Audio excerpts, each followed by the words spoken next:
ముందుగా రాబోయే 2025 నూతన సంవత్సరానికి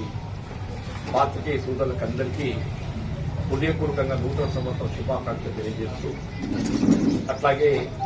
జగిత్యాల శాసనసభ నియోజకవర్గంతో పాటుగా ఈ ప్రాంతం తెలంగాణ రాష్ట్ర ప్రజానీకానికి అత్యంత నూతన సంవత్సరం శుభాకాంక్షలు తెలియజేస్తూ రాబోయే ఈ నూతన సంవత్సరం మనందరి జీవితాల్లో వెలుగులు నింపాలని చెప్పని అందరూ కూడా సభ్య సమాజం అంతా కూడా సుఖశాంతులతో వర్ధిల్లాలని చెప్పని ఆ భగవంతుని ప్రార్థన.